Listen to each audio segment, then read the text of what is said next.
First of all, I would like to acknowledge I'm representing the Economic Council of NPP. There are major issues the country is currently going through. Some are trying to highlight that the issues the current country is facing as of now is a mere economical issue or matters relating to economics, whereas when the entire system is corrupt, when the entire system has failed, just by resurrecting economy through the expertise of economists is not going to resolve this issue. That is why correct political leadership, a leader who's willing to provide leadership with action, has to be brought into power to resurrect the country and to give the solution to the hopes of future generations. If you look at why the dollar rates as of now in Sri Lanka has come to this state, some are trying to say because of the prudent way the current government and the current politicians have managed the economy, the dollar has come down and the rupee has strengthened. But if you look at the real reason, I will show some indications to show a closer look of this graph. It shows the behavior of dollar is significantly based on the demand and supply as well. You can see very clearly this graph shows based on the central bank data, the importation demand since October is coming down month by month. There's a sharp decline in importation into the country. This shows because lack of demand for importation, value for dollar is coming down. Why is the lack of demand for dollar? Because businesses are struggling to survive. Consumers are struggling to survive.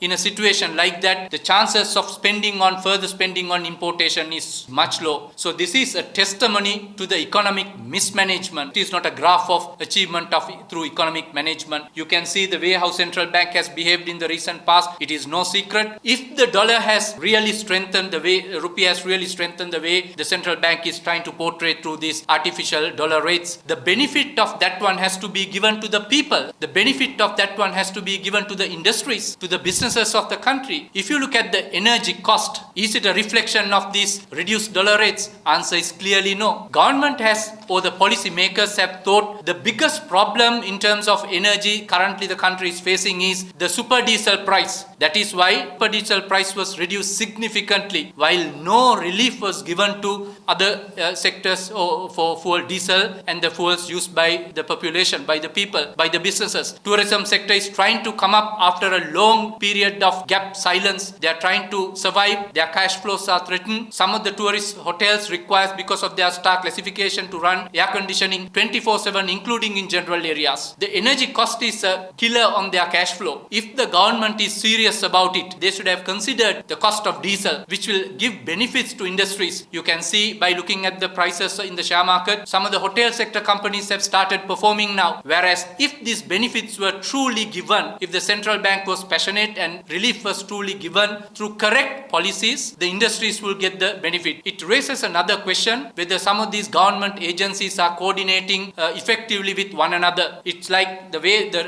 fuel rates have been reduced, it looks like left hand doesn't know what right hand is doing. So there's lack of coordination. Through NPP policies and approaches, our economic principles are based on clear coordination of these government agencies that's supposed to provide relief and benefits to people. If you look at inflation numbers, government has chosen inflation numbers as a means of showing magic to people instead of looking at the reality. For people, it is a struggle on a day-to-day basis. Prices have skyrocketed. Some of the essentials have gone up by increased, doubled or tripled in some of the cases. Whereas government inflation numbers shows manipulation of numbers. The people are struggling. Businesses are struggling. If you look at the inflation numbers, central bank is once again boasting the AWPLRS significantly come down. But if you look at the prices that people have to pay, if the cost of borrowings businesses have to pay, there's no significant difference as of now. It is true there's a reduction in rates, but the proportionality of those benefits have not come to people yet. The proportionality of benefit has not come to businesses yet. So it is important to have an effective mechanism. That is where NPP's economic policies are about facilitating and having a mechanism to drive these benefits to the businesses and to people. Businesses can start based on their input cost reduction, then can start manufacturing, engage in more activities that will increase the supply of goods and services to the market, that will drive down the prices, which will bring down the inflation. If you look at the stock market, there There are significant challenges and issues that the PLCs, listed companies, are going through, investors are facing, and the way how regulations are behaving as of now. If you look at the listed companies, many companies have chose to delist because of over-regulation. Sometimes companies have cited in their market disclosure the reason for delisting is because of over-regulation, lack of proportionate regulation that facilitates a conducive marketplace where companies can operate. If you look at the way regulators, apparently based on the communication, based on the information that we get from people, sending hundreds and hundreds of letters to investors to create fear-mongering, to create a fear psycho among investors, to keep investors out of market. Since the regulation has significantly changed in the recent past, the correct thing should have been engage with investors to create awareness, to make investors understand the boundaries and the lines that they should not be crossing when they are dealing with the market. Instead of choosing that path, when the regulator has so many tools at their disposals to deal with market misconduct, they are selecting to show cause hundreds and hundreds of investors. They are, instead of providing the relief to listed companies by considering a situation where, given the context of the country is going through unprecedented calamity of economic collapse, companies are struggling to raise capital. Instead of creating a facilitative ground for companies to raise more equity capital, to companies to go and raise more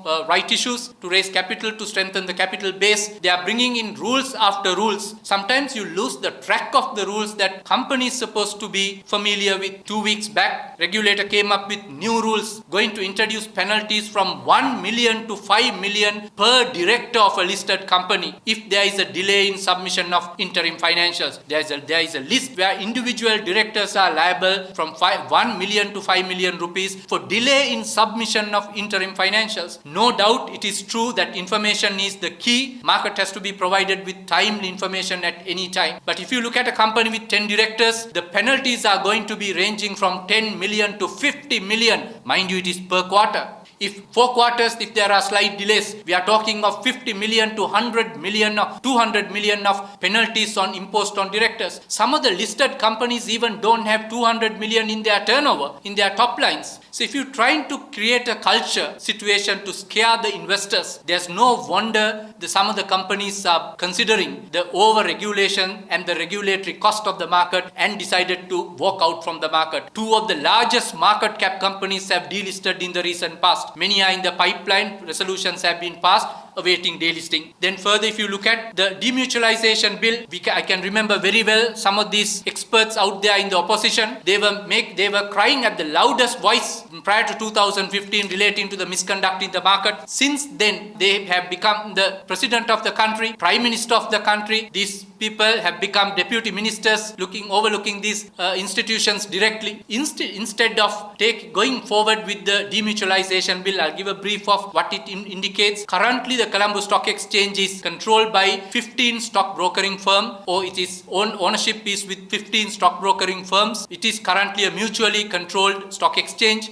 That was the case in many countries across the globe, but it has evolved to demutualize this exchange and bring true governance to these institutions. That is why demutualization is very important in the Sri Lankan context. But unfortunately, the people who are crying now were given the opportunity and the mandate from the people to go and do that one in 2015. The demutualization bill was tabled in the parliament. However, instead of taking it up for debate, the very person who's making allegations decided to withdraw the demutualization bill. Are we expecting people to believe the lies and continue further? I think the country has made a choice. We cannot be taken for a ride again, literally, not again in a Volkswagen. People are much more aware. People have access to information. If you look at many other segments in the market, the situation is the same. Therefore, nowadays, the policy framework of NPP, the approach of NPP is in consultation, looking at proportionate regulation to support the investors. It is not about going behind each and every investor in the market to see whether they have done something wrong or not. It is about creating awareness in the market, supporting them, facilitative environment, invite more companies to come and get listed, consider measures to increase liquidity in the market. It's about supporting the whole ecosystem. That's why the policy framework and the economic policies of the NPP is to drive the economy forward, not to hinder the progress. Because of that,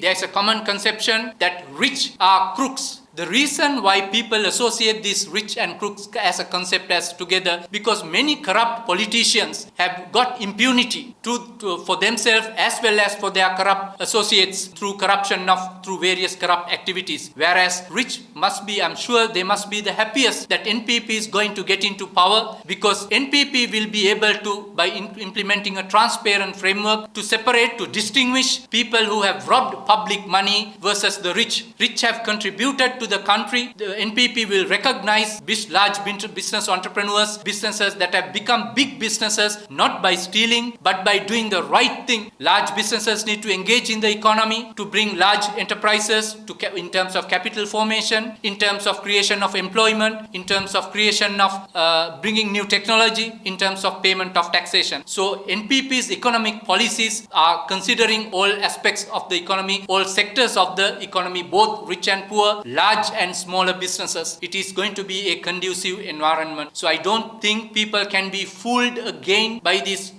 rosy pictures that current lot has the capacity to do it, whereas they have demonstrated they do not have the capacity over 70 years consecutively. That is why people are galvanized with NPP, people are getting galvanized with Malimawa. Go for this new future that everyone is looking forward to. Thank you very much.